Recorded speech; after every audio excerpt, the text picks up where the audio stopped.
Durante los últimos años, el pentecostalismo evangélico ha estado proliferando en gran parte del mundo.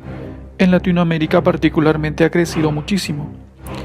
En estas latitudes podemos encontrar varios de sus grandes representantes, como lo son Cash Luna o el autoproclamado apóstol Guillermo Maldonado, famoso por errar en sus visiones proféticas.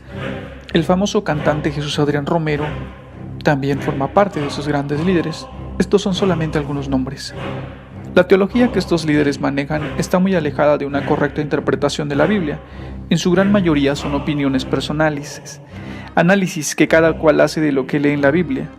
Si somos críticos, fácilmente podremos notar que cada uno defiende su postura.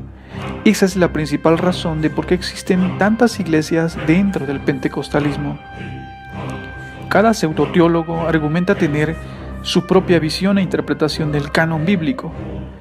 Así Cash Luna cree una cosa, Guillermo cree otra cosa, Armando Alducin cree otra cosa, etcétera, etcétera. Lo más preocupante de todo esto es la feligresía, las personas. Pues todas las personas que siguen a estos líderes no cuestionan nada de lo que ellos dicen. Por ahí de vez en cuando surge alguien que sí lo hace. Les creen a ojos cerrados. Cada palabra que ellos dicen lo toman como cierto. Existe un fanatismo preocupante en medio de esas iglesias, pues quienes siguen a estas personas son capaces de hacer todo lo que ellos pidan.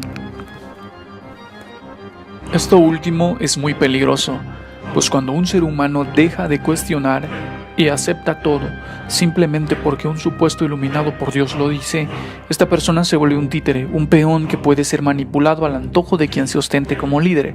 Es así como miles, si no es que millones de personas siguen sin cuestionarse si es correcto o no lo que estas personas les enseñan. Jeremías 17:5 dice: Así dice el Señor, maldito el hombre que en el hombre confía. No hace falta explicación para tan claro mensaje. Se ha llegado a tal grado de ver a estas personas como Dios mismo, pues a ellos se les atribuyen poderes sobrenaturales. Así como los católicos ven la figura del papado, los evangélicos pentecostales ven a sus líderes. Existe una doctrina de endiosamiento a la persona, un culto a la figura del hombre, una violación flagrante a los mandamientos de Dios, tal como lo ordenó allá en Éxodo 20.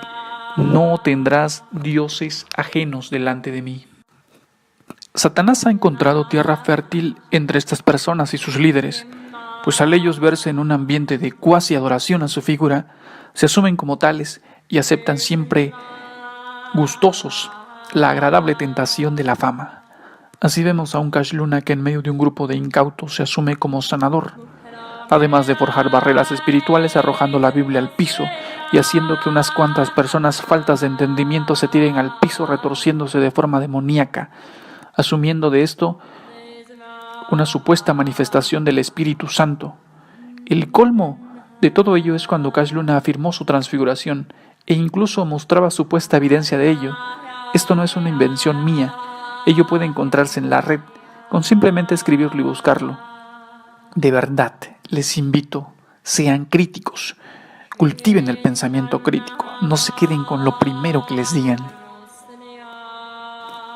Tomando como base lo anterior, me adentro al cogollo del asunto, que es la legitimación del genocidio palestino por los evangélicos pentecostales. Hace un par de años discutía con una señora evangélica pentecostal y hablaba muy mal de los palestinos.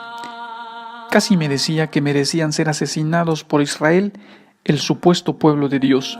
El fanatismo que abordamos en primera instancia es lo que provoca este tipo de opiniones. Creer que un pueblo es el elegido de Dios provoca que tú, ciegamente, legitimes crímenes de guerra como los que el régimen israelí comete en Oriente Medio. Argumentan los evangélicos pentecostales que esa tierra siempre perteneció al pueblo de Israel, a los judíos, ¿no? Pero a lo largo de los siglos, esa zona convulsa se ha tornado en el hogar de distintos pueblos, entre ellos el palestino. La restitución de la nación israelí en 1948 no obedeció a ninguna profecía bíblica, fue más bien político. La existencia actual de Israel no tiene nada que ver con cuestiones proféticas. La única razón de ser obedece a cuestiones políticas.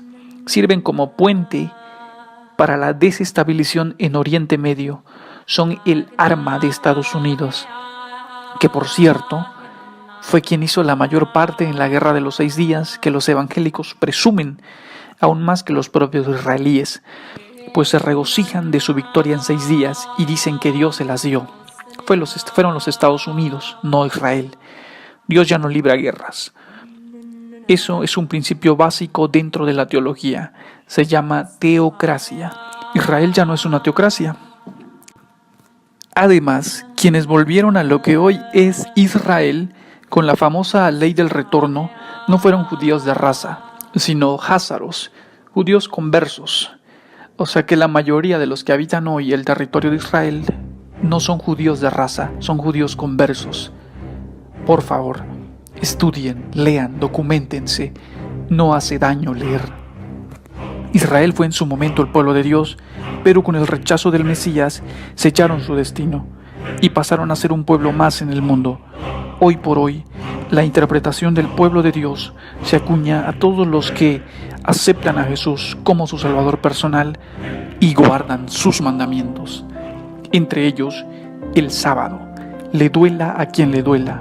El sábado sigue vigente para agonía eterna de los pentecostales. El sábado es el día de reposo instaurado por Dios desde el principio de los tiempos y por la eternidad, para agonía de los pentecostales, el Dios del sábado. De ese lado del receptor, en cualquiera que sea tu geografía, tu tiempo y tu lugar, que el Dios del sábado te bendiga.